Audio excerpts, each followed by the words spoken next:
Classic Hollywood was never just silk gowns and red carpets. Behind the flashbulbs and perfume clouds, there was another smell, one that lingered in autopsy rooms and clung to paper files stamped confidential. These were the truths the studios never wanted fans to hear. Because once the cameras stopped rolling, some of the biggest names in Hollywood didn't just leave a legacy.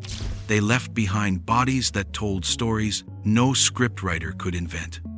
Today, you won't just hear about how the famous died. You'll hear what their bodies revealed when they could no longer lie. The actress who took too much. She was beautiful, successful, and adored by millions. But on one late summer morning, she was found face down in her bedroom, a dozen empty pill bottles scattered beside her.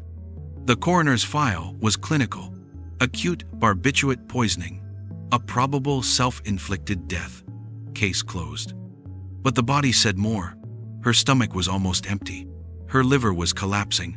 There were bruises on her body that didn't match any fall. And then the strangest detail of all, her system contained more than 8 times the lethal dose of Nembutal. She didn't need that much to slip away.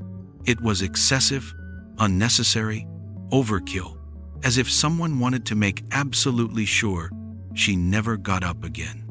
The file ended with no farewell note, no signs of preparation. The house was locked from the inside, and fans were left to wonder, was it despair, or was someone making sure she never told her story? But Hollywood wasn't done writing tragedies, because just off the California coast, another mystery would soon float to the surface.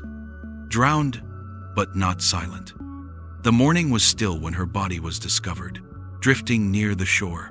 She wore a thin nightgown and wet socks, the fabric clinging to her as if even the water didn't want to let go. The coroner wrote, "Accidental drowning, a tragic end to a glamorous life," but the report had cracks. There were bruises on her arms and legs, scratches on her face. Her blood alcohol levels were high. And the most haunting question, why did it take hours before anyone on the yacht reported her missing? There had been 3 people that night: her husband, and a close actor friend. By morning, only 2 of them could speak.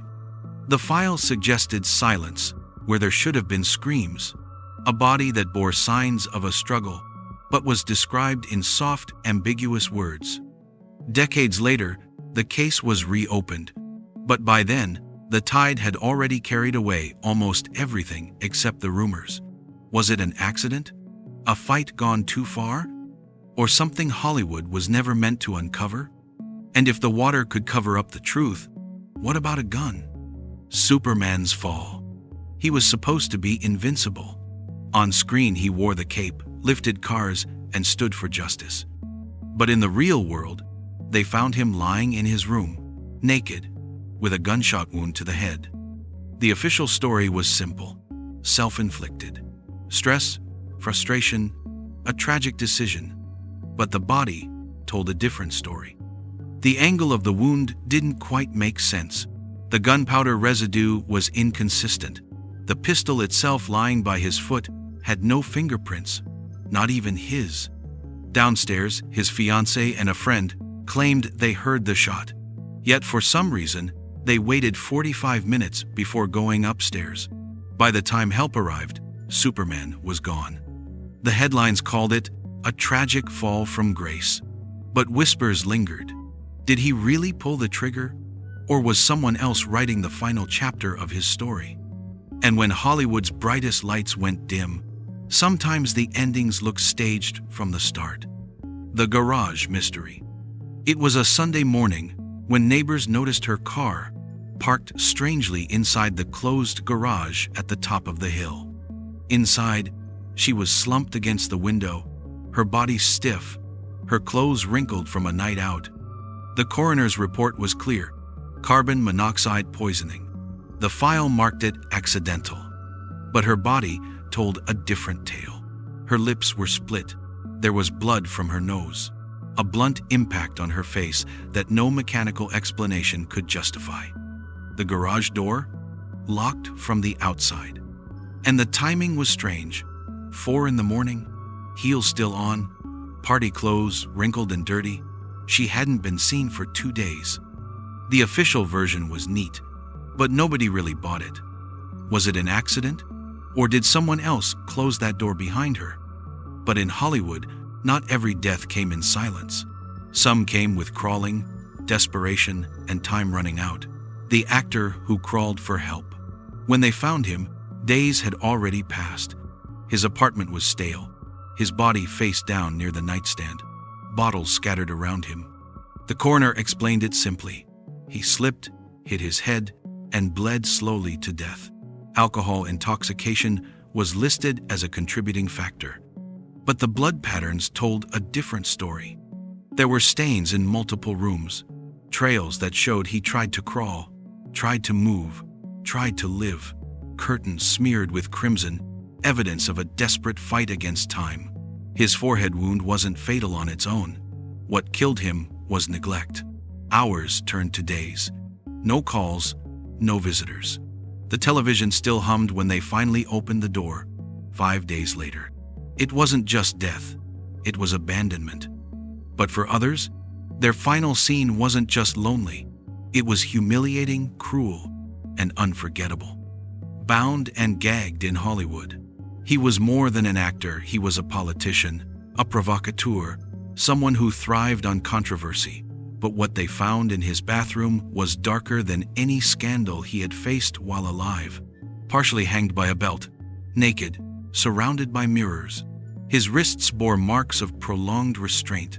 His mouth was gagged, his body defaced with obscene words scrawled in lipstick.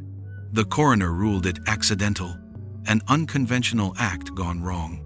But what disturbed investigators wasn't just the method, it was the silence. No signs of forced entry, no witnesses, no fingerprints but his own. And yet, no one ever came forward. The file itself became taboo, hidden away in archives no one wanted to touch. Because sometimes, the most dangerous thing in Hollywood wasn't scandal, it was truth. And for some, the end wasn't an accident at all. It was negligence, profit, and a system that failed them long before the body collapsed. The studio's negligence. She was Hollywood's platinum blonde, glowing on camera but fading in real life. On set, she fainted. She sweated without reason. Her breath smelled of ammonia. Her eyes grew cloudy. The studios pushed her anyway. Filming continued. Her mother, devoted to alternative medicine, refused to authorize proper treatment. Instead, she was given sulfa drugs without monitoring. Her medical records revealed mistake after mistake, negligence stacked on negligence. By the time she collapsed for the last time, she was only 26.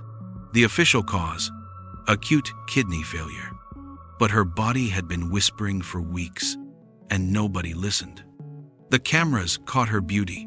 The file captured the poison, and Hollywood kept the lights on, pretending she was still shining. Closing reflection. In the end, Hollywood doesn't fade to black. It doesn't dim the lights and play soft music. It leaves behind paperwork, clinical, detached, stamped with signatures from people who never knew the stars they were closing the book on. These weren't fairy tale endings. They were silent battles against pills, neglect, betrayal, and sometimes the industry itself. The coroner's files don't lie. They show bruises where there shouldn't be bruises, doses that were far too high, locked doors that shouldn't have been locked. The stars lived on screen, but their bodies, those told the real stories. So, what do you think? Were these tragic accidents, or were they carefully rewritten scripts designed to control the narrative one last time?